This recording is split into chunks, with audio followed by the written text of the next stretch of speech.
ये हमारा practice session भी अगेन बायोटेक्नोलॉजी की एप्लीकेशन से है। आई होप कि आपने जो पहले के लेसन्स है बायोटेक्नोलॉजी के क्वेश्चंस के वो आपने विजिट करे होंगे और उन क्वेश्चन से आपको कुछ नया सीखने को ज़रूर मिला होगा। So let's start with our very first question. First is a nematode. ये आपकी एनसीईआरटी बेस्ड क्वेश्चन है, सो मेक श्योर कि जब भी आप इन क्वेश्चन को सॉल्व करें तो आप एनसीईआरटी की बुक को साथ लेके बैठें या फिर एनसीईआरटी को पहले से ही आप रीड कर चुके हो। एक निमैटोड है जिसको हम कहते हैं मेलॉइडीगाइनी इनकॉग्निशिया। ये इन्फेक्ट करता है root of tobacco plant and cause a great reduction in yield. ठीक है, एक निमैटोड है हमारे पास में। ये यहाँ से एक चीज दी हुई है कि ये किसको इन्फेक्ट करता है, रूट ऑफ टोबैको। ये भी एक क्वेश्चन हो सकता है कि हमारा जो निमैटोड है वो किस प्लांट को इन्फेक्ट कर रहा है, दैट इज टोबैको प्लांट को इन्फेक्ट कर रहा है। और कौन सा डिजीज कॉज करता है, एक डिजीज कॉज करता है उसकी रूट के अंदर, जिसकी वजह से उसके यील्ड के अंदर ग्रेट रिडक्शन देखने को मिलता है। इसके लिए एक नोवल स्ट्रैटेजी अप्लाई करी गई है या अडॉप्ट करी गई है to prevent the infestation which was based on. आपसे पूछा गया है कि ये जो हमारी स्ट्रैटेजी अडॉप्ट की गई है वो किसके ऊपर बेस्ड है। क्या उसके लिए हम लोग ट्रांसपोजोन्स को यूज करते हैं। ट्रांसपोजोन्स जिन्हें हम जंपिंग एलिमेंट भी कहते हैं। क्या होते हैं ये, जंपिंग एलिमेंट इनको कहेंगे, या ट्रांसपोजोम्स को ही जंक डीएनए कहा जाता है। ठीक है, क्योंकि ये एक जगह से दूसरी जगह पे मूव कर सकते हैं within the genome, either the copy paste method और द कट पेस्ट मेथड। क्या हम इकोलाई का यूज करते हैं to prevent the infestation with this nematode, या फिर हम आरएनए यानी कि आरएनए इंटरफेरेंस का यूज करते हैं, या एक हमारे पास ऑर्गेनिज्म है एग्रोबैक्टीरियम ट्यूमिफेशियन, इसका यूज किया जाता है to prevent this infestation.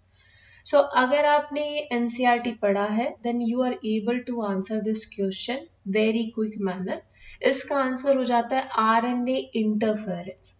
RNA interference क्या है, आरएनए में इंटरफियर किया जा रहा है ना। इस तरीके से हम इसको समझेंगे कि आरएनए के अंदर इंटरफियर किया जा रहा है। कैसे किया जाएगा, देखिए अगर मैं कहूं कि आरएनए इंटरफेरेंस में हमारे पास कुछ प्रोटीन होते हैं जैसे कि डाइसर प्रोटीन, डोसर प्रोटीन। ठीक है, ये प्रोटीन मेनली हमारा डाइसर प्रोटीन होता है।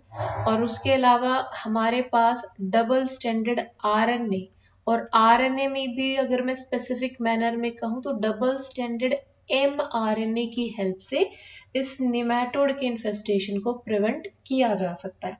कैसे किया जाएगा कि हमें पता है कि ये नेमाटोड टोबैको प्लांट की रूट के अंदर इन्फेक्शन कोज कर रहा है और उसकी वजह से उसकी यील्ड कम हो रही है।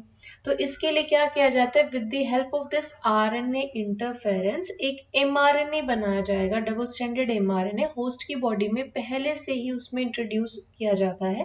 ट्रांसक्रिप्शन से वो डबल स्टैंडर्ड एमआरएनए बनेगा और with the help of dicer protein जो एक सीजर की तरह काम करता है, जब भी ये नेमाटोड हमारे होस्ट को इन्फेक्ट करेगा, इन्फेस्टेशन शो करेगा, उस टाइम में इस डबल स्टैंडर्ड एमआरएनए की हेल्प से हमारा इन्फेस्टेशन को प्रिवेंट किया जा सकता है। क्योंकि जो भी हमारा नेमाटोड का जीनोम इंट्रोड्यूस्ड हुआ है उस जीनोम के साथ ये डबल स्टैंडर्ड एमआरएनए हाइब्रिड बना लेगा, या कहीं के उसके साथ ये पेयरिंग शो करेगा और पेयरिंग की वजह से आगे फर्दर डाइसर की एक्शन की वजह से उसका क्लीवेज हो जाएगा। तो इस क्वेश्चन का हमारा आंसर हो जाता है आरएनए इंटरफेरेंस। ठीक है, नेक्स्ट क्वेश्चन हमारे पास क्या है, अ transgenic crop of the future golden rice has which of the following improved trait. एक ट्रांसजेनिक क्रॉप है हमारे पास गोल्डन राइस की, किसकी, गोल्डन राइस की। जब भी आप क्वेश्चन सॉल्व कर रहे हो, चाहे क्वेश्चन आपका कितना ही आपको लंबा चौड़ा दे रखा हो, आपको उसमें से कीवर्ड को चूज करना है। यहाँ पर कीवर्ड क्या है, गोल्डन राइस। हमें पूछा गया है कि इस ट्रांसजेनिक क्रॉप के अंदर विच of the following improve trait, क्या ट्रेट को इम्प्रूव किया गया है। क्या इसमें हाई लाइसिन का अमाउंट हमें देखने को मिलता है, ये इंसेक्ट से रेसिस्टेंट शो करता है। हाई प्रोटीन कंटेंट देखने को मिलेगा, हाई विटामिन ए कंटेंट देखने को मिलेगा। तो गोल्डन राइस की बात आ रही है। गोल्डन राइस के बारे में आपको पता भी होगा। गोल्डन राइस एक ऐसी वैरायटी है जिसके अंदर हमें क्या देखने को मिल रहा है, हाई विटामिन ए का कंटेंट देखने को मिल रहा है। ठीक है, ये विटामिन ए रिच वैरायटी हमारे पास होती है। तो ये ट्रांसजेनिक क्रॉप में मेनली हमें विटामिन ए का अमाउंट ज्यादा देखने को मिलेगा। तो यहाँ से जो ऑप्शन हो जाता है सही, that is option number D. Approximately how many variety of rice are there in India? Static question है और इस स्टैटिक क्वेश्चन से आपके पहले भी क्वेश्चन पूछे गए हैं, इवन नीट के अंदर भी पूछा गया है और एनसीईआरटी में इसका डेटा आपको दिया हुआ है कि कितनी वैरायटी है हमारे राइस की वैरायटी इंडिया के अंदर। ठीक है, तो approximate 20,000 variety, if I am not wrong 20,000 variety है, डिफरेंट वेराइटी है राइस की जो इंडिया के अंदर हमें देखने को मिलती है। सिंपल क्वेश्चन है, स्टैटिक क्वेश्चन है, बट ऑफ कोर्स डेटा के ऊपर बेस्ड है और एग्जाम में पूछा भी गया है और आगे पूछा जा सकता है। नेक्स्ट है, which of the following is a variety of brassica that is resistant to white rust. हमें पता है जो ब्रेसिका, ब्रेसिका अगर हम कहें तो ये हमारा मस्टर्ड। ठीक है, क्या है ये, मस्टर्ड है। ब्रेसिकेसी फैमिली से बिलोंग करता है, ब्रेसिकेसी फैमिली से बिलोंग करेगा। इसी ब्रेसिकेसी फैमिली को क्रूसीफर फैमिली भी कहते हैं। क्यों कहते हैं क्रूसीफर फैमिली? क्योंकि इसका जो कोरोला होता है, क्या कोरोला, कोरोला एक्स शेप होता है, क्रूसीफर शेप होता है, इसीलिए इसको क्रूसीफर फैमिली कहते हैं, ब्रेसिकेसी फैमिली को। ठीक है, तो इसमें पूछा गया है कि हमारे पास व्हाइट रस्ट एक डिजीज है, एक रस्ट है बेसिकली, जो ब्रेसिका यानी कि मस्टर्ड के अंदर हमें देखने को मिलता है। तो एक ऐसी वैरायटी बनाई गई है जो रेसिस्टेंट शो करती है व्हाइट रस्ट के लिए। कौन सी वैरायटी है? क्या वो हिमगिरी है, पूषा कमल है, पूषा स्वर्णिम है, पूषा सदाबहार है? ठीक है, सदाबहार है। तो आप बताइए कौन सी वैरायटी है जो हमारा व्हाइट रस्ट के लिए रेसिस्टेंट शो करेगा। आप जब क्वेश्चन सॉल्व करें तो आप वीडियो को पॉज कर लें और वीडियो को पॉज करके आप अपने आंसर को पहले नोट डाउन कर लें, देन उसके बाद आप चेक करें कि आपका आंसर सही है कि नहीं है। ठीक है,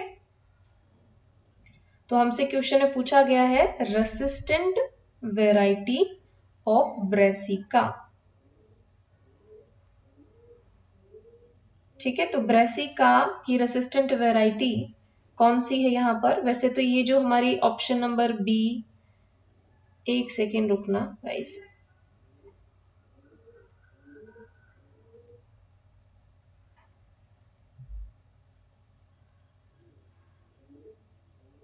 ठीक है, तो ये जो हमारी है ना पूषा कमल, पूषा स्वर्णिम, पूषा सदाबहार, ये जो वेराइटीज हैं ये बेसिकली हमारा ब्रेसिकेसी फैमिली से रिलेटेड है।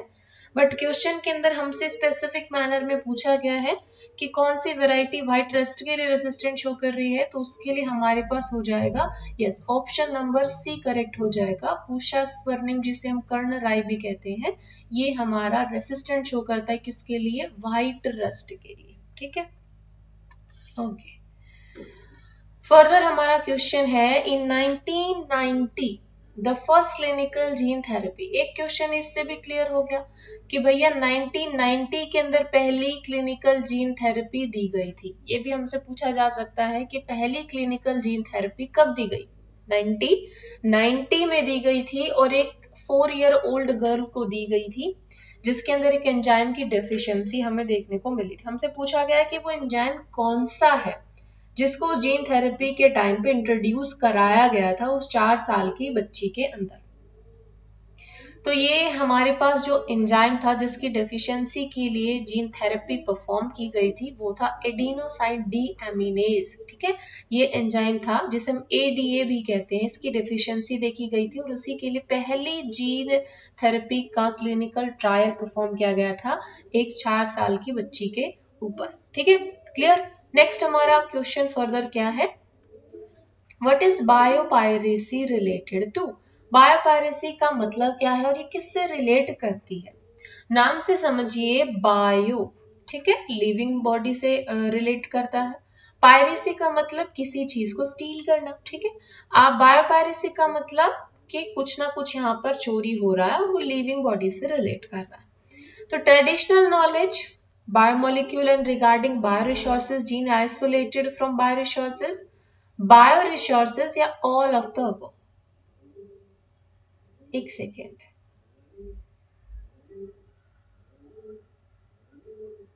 ओके किससे रिलेट करता है, यानी कि बायोपायरेसी किससे रिलेट कर रहा है, ट्रेडिशनल नॉलेज की, biomolecular regarding बायोरिसोर्सेज, jeans isolated from बायोरिसोर्सेज से, या बायोरिसोर्सेज से, या ऑल ऑफ द अबव। तो इसका option all of the above हो जाएगा, क्योंकि बायोपायरेसी हमारा ट्रेडिशनल नॉलेज से भी रिलेट करता है। अगर आप किसी भी तरीके की ट्रेडिशनल नॉलेज को स्टील कर रहे हो देन वो भी हमारा बायोपायरेसी के अंदर आएगा। बायोरिसोर्सेज का बायोपायरेसी भी इसी के अंदर इंक्लूडेड होता है, तो ऑप्शन डी हमारा यहाँ से करेक्ट हो जाता है। Okay, which of the following is produced commercially using genetically engineered bacteria? Genetically engineered bacteria को यूज करके हम किस चीज का प्रोडक्शन कर सकते हैं? क्या हम थायरोक्सिन, जो कि एक हार्मोन है, ठीक है, थायरोक्सिन का प्रोडक्शन करेंगे, T3 T4, ह्यूमन इंसुलिन का प्रोडक्शन कर सकते हैं, टेस्टोस्टेरोन अगेन एक हार्मोन है, पेनिसिलिन का प्रोडक्शन कर सकते हैं। तो आप बताइए इनमें से किसको कमर्शियली जेनेटिकली इंजीनियर्ड बैक्टीरिया का यूज करके हम लोग प्रोड्यूस कर सकते हैं? क्या प्रोड्यूस कर सकते हैं? थायरोक्सिन को, ह्यूमन इंसुलिन को, टेस्टोस्टेरोन को, पेनिसिलिन को। देखो पेनिसिलिन तो फंगस है हमारे पास, उसमें से आइसोलेट किया जाता है। टेस्टोस्टेरोन हार्मोन के लिए हम लोग इकोलाई का यूज, मतलब मालूम है यहाँ पर इकोलाई की ही बात कर रही हूँ, तो क्या मैं इकोलाई से टेस्टोस्टेरोन को प्रोड्यूस कर पा रही हूँ? नहीं। यहाँ पर हमारे पास जो ऑप्शन है दैट इज ह्यूमन इंसुलिन, कि ह्यूमन इंसुलिन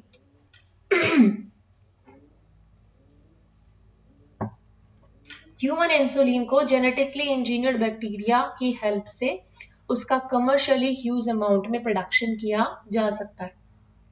पहली बार एली लिली नाम की हमारे पास एक कंपनी थी, कमर्शियल कंपनी थी, जिसने ह्यूमन इंसुलिन, जिसे हम ह्यूम्यूलिन भी कहते हैं, इसका प्रोडक्शन उन्होंने किया। ठीक है, इनिशियल डेज में जब ह्यूमन इंसुलिन का प्रोडक्शन किया जाता था तो उस टाइम पे दूसरे जो हमारे होस्ट थे उनको यूज किया जा रहा था, लेकिन बाद में इकोलाई की हेल्प से जेनेटिकली इंजीनियर्ड ऑर्गेनिज्म का जब कंसेप्ट आया देन देखा गया कि ह्यूमन इंसुलिन को प्रोड्यूस किया जा सकता है। कैसे?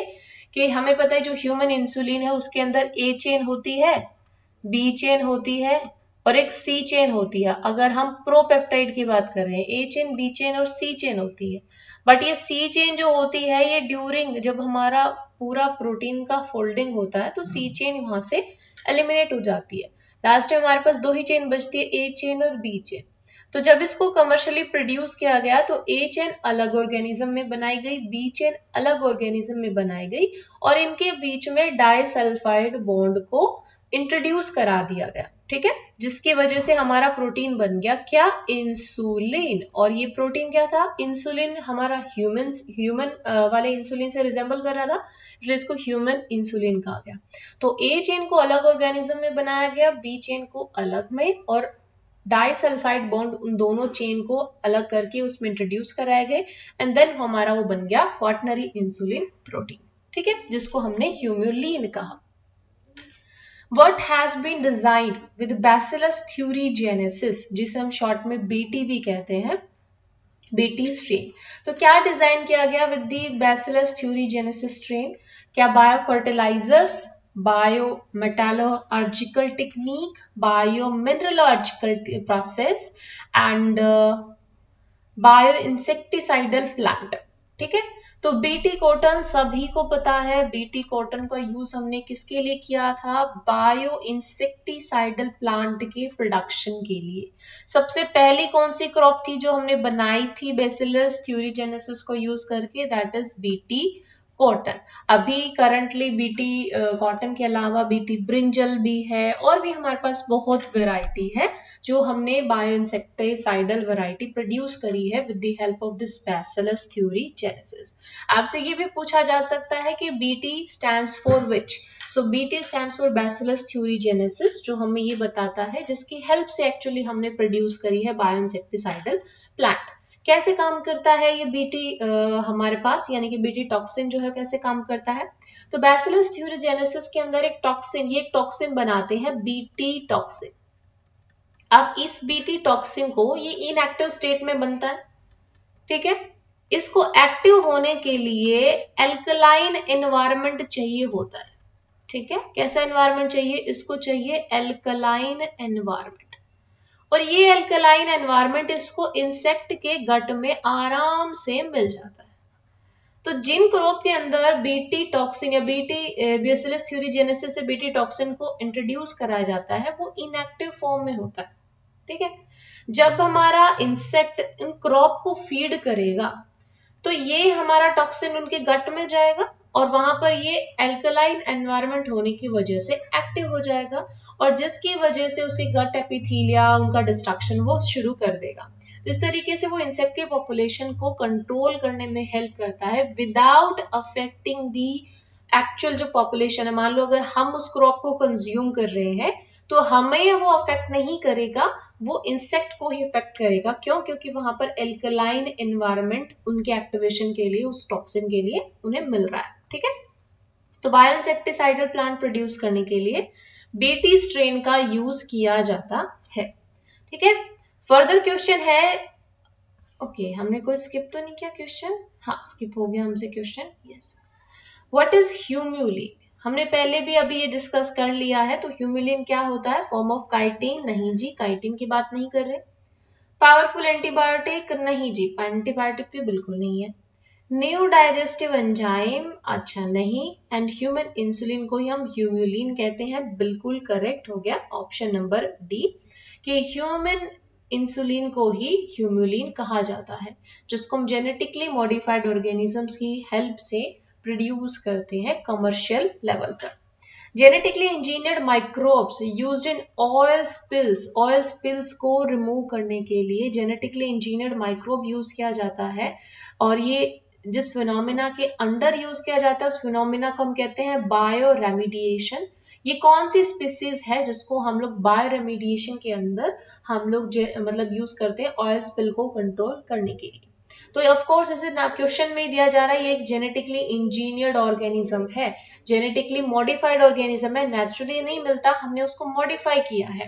किसका स्पीसीज है ये? स्यूडोमोनास का स्पीसीज है, स्यूडोमोनास पटीडा हम इसे कहते हैं। ये स्पीसीज है जो ऑयल स्पिल को कंट्रोल करने के लिए यूज किया जाता है। तो स्यूडोमोनास पटीडा, ठीक है। ट्राइकोडर्मा? नहीं जी, ट्राइकोडर्मा वैसे यस ऑफ कोर्स आगे हम बायोलॉजिकल कंट्रोल यूज करने के लिए हम इसको यूज करते हैं। जिंथोमोनास? नहीं। बैसिलस? नहीं। तो ऑप्शन ए हमारा करेक्ट हो जाता है, जिसको बायोस्पिल्स को कंट्रोल करने के लिए यूज किया जाता है और ये एक जेनेटिकली मॉडिफाइड ऑर्गेनिज्म है। RNA interference is a mechanism to silence genes with the help of. ये जीन को साइलेंस तो करता है लेकिन किसकी हेल्प से करेगा? क्वेश्चन अगर आपने ध्यान से सुना है तो मैंने पीछे ही इसके बारे में कहा कि RNA इंटरफेरेंस का मतलब है RNA की हेल्प से इंटरफियर किया जा रहा है। किसको इंटरफियर कर रहे हैं? अगर कोई पैथोजन होस्ट को इन्फेस्टेशन शो कर रहा है तो उस पैथोजन का जब जीनोम होस्ट की बॉडी में इंट्रोड्यूस हो रहा है उस टाइम पे होस्ट के या फिर पैथोजन के दो मैकेनिज्म होते हैं, जिसमें एक में हम होस्ट का ही DNA यूज करते हैं आरएनए बनाने के लिए, यानी कि आरएनए इंटरफेरेंस का जो आरएनए है उसे बनाने के लिए, और एक हम पैथोजन का यूज करते हैं, ठीक है। तो मेन मुद्दा क्या है कि आरएनए इंटरफेरेंस शो करना, आरएनए की यहाँ पर साइलेंसिंग करनी है। किसकी हेल्प से करेंगे? डबल स्टैंडर्ड आरएनए की हेल्प से। और मैंने कहा भी कि डबल स्टैंडर्ड mRNA की हेल्प से ये जीन साइलेंसिंग होती है या कहीं के आरएनए साइलेंसिंग होती है। तो ऑप्शन डी हो जाएगा। अगर प्रोटीन या कॉम्प्लेक्स हमसे पूछ ले तो हम कहेंगे हमारे पास है डाइसर। डाइसर जो कि साइलेंस हम लोग कहते हैं स्लाइसिंग की तरह काम करता है, वो क्लीवेज की तरह काम करता है, सीजर की तरह काम करता है, क्लीवेज करेगा एक्चुअली, सीजर की तरह वो काम करेगा। तो ऑप्शन बी हमारा यहां से करेक्ट हो जाता है। Where is cry protein obtained from? Cry protein को कहां से ऑब्टेन करोगे आप बताइए? बैसिलस थ्यूरिजेनेसिस से, बैसिलस सबटालिस से, क्लोस्ट्रीडियम वेलिची से, ई कोलाई से। तो क्राई प्रोटीन जो होता है ये हमारा बैसिलस थ्यूरीजेनेसिस से ही ऑब्टेन होता है। ना माय क्वेश्चन इज के कौन सा क्राई जीन किसके इनएक्टिवेशन या किस क्रॉप के लिए हम लोग यूज करते हैं। तो क्राई जीन के लिए हमारे पास एक होता है cry AB1, cry AB second और क्राई जीन AC सेकेंड। ये हमारे पास कुछ जीन है जिनको हम लोग इंसेक्ट की पॉपुलेशन को कंट्रोल करने के लिए यूज करते हैं। तो इसमें हमारे पास होता है क्राई1AB और क्राई1AC, क्राई AC1 ही है, यस क्राई AC, ठीक है। तो आप बताइए कि कौन सा जीन किस पॉपुलेशन को कंट्रोल करने के लिए यूज किया जाता है। यानी कि क्राई जीन से कॉटन बुलवॉर्म की स्पीसीज को कंट्रोल किया जाएगा, किस क्राई जीन से कॉर्न बोरर की स्पीसीज को कंट्रोल किया जाएगा। आप मुझे ऑप्शन में बताना, और आई थिंक मैंने शायद इसके आगे क्वेश्चन भी रखे हुए हैं, तो अभी मैं इसको एक्सप्लेन नहीं करूंगी। We will discuss about it in next question, जो फर्दर हमारे क्वेश्चंस आएंगे उनके अंदर हम इसको डिस्कस करेंगे। अभी जो क्वेश्चन है that is what does GEAC stand for. GEAC किसके लिए स्टैंड करता है? Genome engineering action committee, ground environment action committee, genetic engineering approval committee, genetic and environment approval committee. बताइए GEAC स्टैंड किसके लिए कर रहा है। तो कभी हमने पिछले दो आई थिंक 3 सेशन से हम लोग बायोटेक्नोलॉजी के क्वेश्चन डिस्कस कर रहे हैं। वहां पर हमने देखा कि one of the major approach of biotechnology is production of genetically modified organism, right. ये जेनेटिकली मॉडिफाइड ऑर्गेनिजम्स आपका एक्सेस में इनका प्रोडक्शन ना हो, इसके लिए एक कमेटी रखी गई है। ये कमेटी क्या करती है? अप्रूवल देती है कि किस पर्टिकुलर स्पीसीज का जेनेटिकली मॉडिफाइड ऑर्गेनिज्म बनाया जा सकता है, कैसे उसे यूज किया जा सकता है, या उसका अप्रूवल कि वो बनानी है नहीं, या उसका यूज होना है नहीं होना है। इसके लिए कमेटी है हमारे पास में, और इस कमेटी को ही हम लोग बोलते हैं GEAC कमेटी, ठीक है। GEAC कमेटी स्टैंड करता है, जैसे अभी हमने एक्सप्लेन भी किया, जेनेटिक इंजीनियरिंग अप्रूवल कमेटी की तरह ये काम करती है। और ये जेनेटिकली अप्रूवल कमेटी अप्रूवल देती है ऑर्गेनिजम्स के लिए। कौन से ऑर्गेनिज्म? जेनेटिकली मॉडिफाइड ऑर्गेनिज्म के लिए। अब हमारे पास क्वेश्चन क्या हो जाता है? which protein has been produced generating a transgenic shift that is used for replacement therapy for individual at risk from emphysema। कौन सा प्रोटीन है जिसको हम एम्फीसीमा कंट्रोल करने के लिए यूज करते हैं? ठीक है, बताइए। Beta antitrypsin, alpha antitrypsin, casein या ह्यूमन लेक्ट एल्ब्यूमिन। ठीक है, कौन सा प्रोटीन है जो एम्फीसीमा को कंट्रोल करने के लिए फर्दर यूज किया जाता है? बताइए। ठीक है, तो आप आंसर दीजिए, तब तक मैं थोड़ा पानी पी लेती हूँ।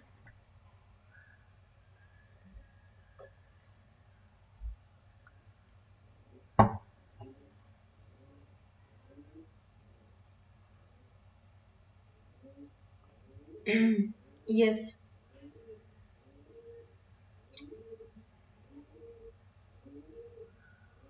Okay, yes. तो हम क्वेश्चन के ऊपर आते हैं। Which protein has been produced generating a transgenic shift that is used for replacement therapy for individual at risk from emphysema. यहाँ से जो हमारा आंसर हो जाता है, यस, अल्फा 1 एंटीट्रिप्सिन हमारा होगा। इसको एम्फीसीमा के क्योर के लिए यूज किया जाएगा। एम्फीसीमा क्या है? एक तरीके का रेस्पिरेटरी डिजीज है ये। और ये रेस्पिरेटरी डिजीज कैसे कॉज हो रहा है? ये रेस्पिरेटरी डिजीज कॉज हो रहा है,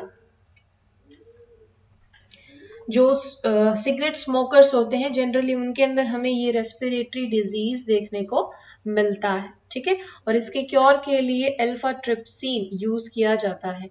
ये रेस्पिरेटरी डिजीज में हम क्या देखते हैं कि जो एल्वियोलाई है हमारी, वो एल्वियोलाई डायलेट होने लगती है।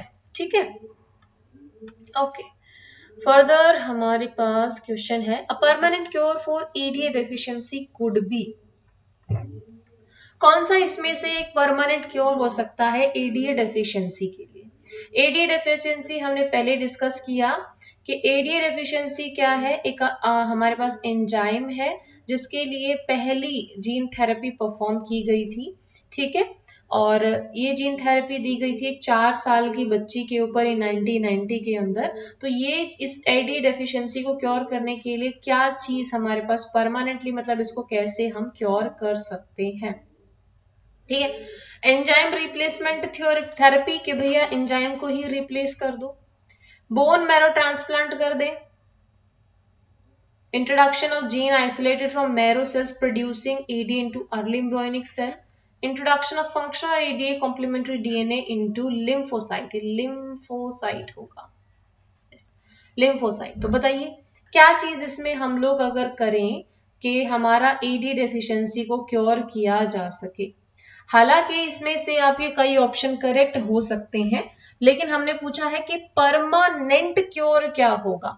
ऑल्दो जो पहले ये हमारा ऑप्शन है बोन मैरो ट्रांसप्लांट करना, ये ऑप्शन भी हमारा करेक्ट है। एंजाइम रिप्लेसमेंट थेरेपी देना, ये ऑप्शन भी हमारा करेक्ट है। और introduction of functional ADA complementary DNA into lymphocyte, ये ऑप्शन भी हमारा बिल्कुल करेक्ट है।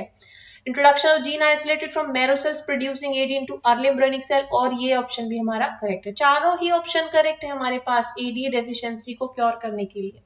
बट पूछा गया है कि परमानेंट कॉज कौन सा है, यानी कि परमानेंटली अगर हमें इसे क्योर करना है तो हम कैसे क्योर करेंगे।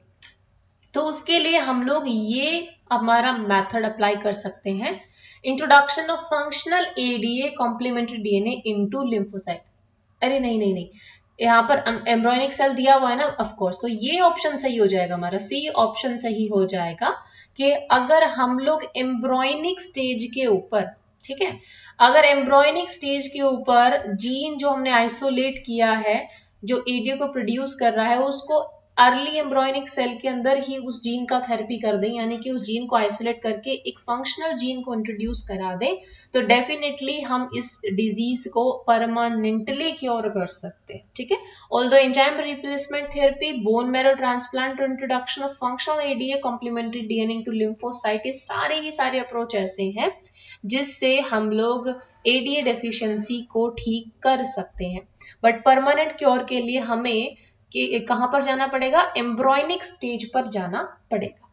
मैच द करेक्ट ऑप्शन, आपको करेक्ट ऑप्शन मैच करना है, वेरी सिंपल क्वेश्चन है। ह्यूमिलिन, गोल्डन राइस, रोजी, आरएनए इंटरफेरेंस, मैच करिए, किससे ये मैच करेगा।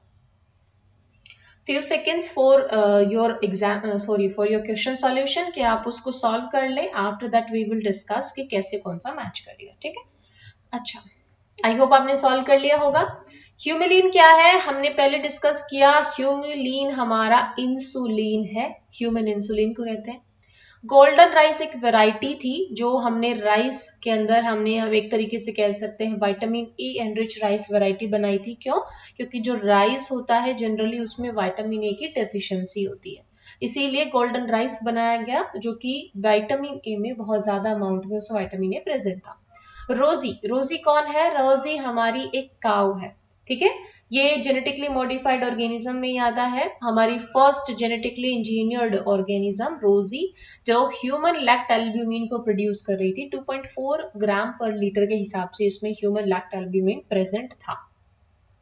आरएनए इंटरफेरेंस, इसको हम साइलेंसिंग ऑफ एमआरएनए के लिए यूज करते हैं। तो हमारा करेक्ट ऑप्शन क्या हो जाएगा, फर्स्ट का है हमारा डी, फर्स्ट है हमारा डी, सेकेंड हमारा हो जाता है ए, ओके, थर्ड हमारा हो जाता है B, okay, so option B हमारा करेक्ट ऑप्शन हो जाता है, ठीक है, ओके।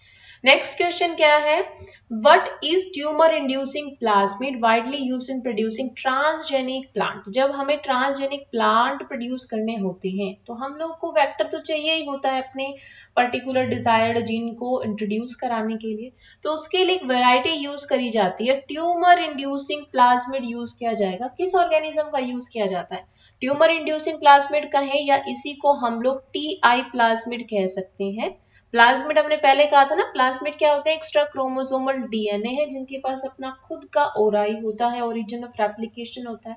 कुछ एंटीबायोटिक रेसिस्टेंट जीन प्रेजेंट होते हैं जिससे हम लोग उसको सिलेक्ट कर सकते हैं, सिलेक्शन मार्कर की तरह वो काम करेंगे। तो जब प्लांट की बात आती है तो हम लोग एग्रोबैक्टीरियम ट्यूमिफेशियन यूज करते हैं, जो जिसके पास टीआई प्लाज्मिड होता है जो ट्यूमर को इंड्यूस करता है, ठीक है, ट्यूमर फॉर्मेशन इंड्यूस करता है।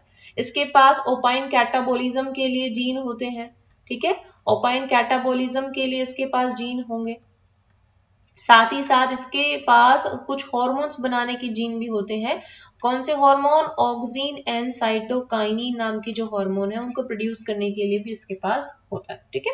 तो ट्यूमर इंड्यूसिंग प्लाज्मिड यूज किया जाता है किसका, एग्रोबैक्टीरियम ट्यूमिफेशियन का। ये प्लांट के लिए बहुत ही इंपॉर्टेंट वेक्टर है एग्रोबैक्टीरियम ट्यूमिफेशियन। जब हम लोग इसको यूज करते हैं तो उसके ट्यूमर इंड्यूसिंग जो सेगमेंट होता है उस सेगमेंट को एलिमिनेट कर दिया जाता है, देन उस प्लाज्मिड को यूज किया जाता है हमारे डिजायर जीन को होस्ट के अंदर इंट्रोड्यूस कराने के लिए, ठीक है।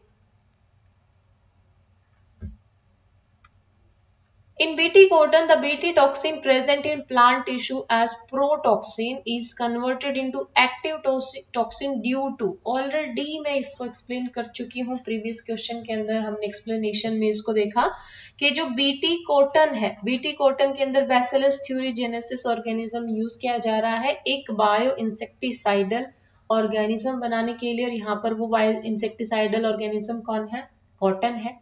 तो यहाँ पर बीटी टॉक्सिन प्रेजेंट है और ये बीटी टॉक्सिन क्या करता है, प्रोटॉक्सिन फॉर्म में सिंथेसाइज होता है, रिएक्टिव फॉर्म में कन्वर्ट हो रहा है किसके एक्शन की वजह से, क्या वो alkaline pH of the insect gut है, एसिडिक पीएच है, presence of proenzyme, presence of cofactor in insect gut, किसकी वजह से। तो पहले ही हम इसको एक्सप्लेन कर चुके हैं कि इंसेक्ट गट में एल्कलाइन पीएच होने की वजह से ही ये जो प्रोटॉक्सिन होता है ये एक्टिव फॉर्म में कन्वर्ट होता है, और इसी की वजह से उसकी गट लाइनिंग का डिस्ट्रक्शन होता है और वो हमारे इंसेक्ट की किलिंग हो जाती है, ठीक है। एक और क्वेश्चन है हमारे पास में, मैच द करेक्ट ऑप्शन का, मैच करिए कौन सा यहां से करेक्ट हमारा हो जाएगा।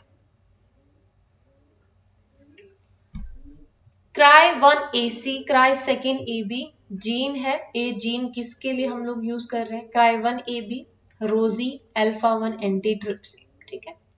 रोजी आपने पीछे क्वेश्चन के अंदर भी देखा कि रोजी क्या है, हमारी फर्स्ट ट्रांसजेनिक काउ है, तो थर्ड हमारा ए से मैच हो गया, बिल्कुल हो गया।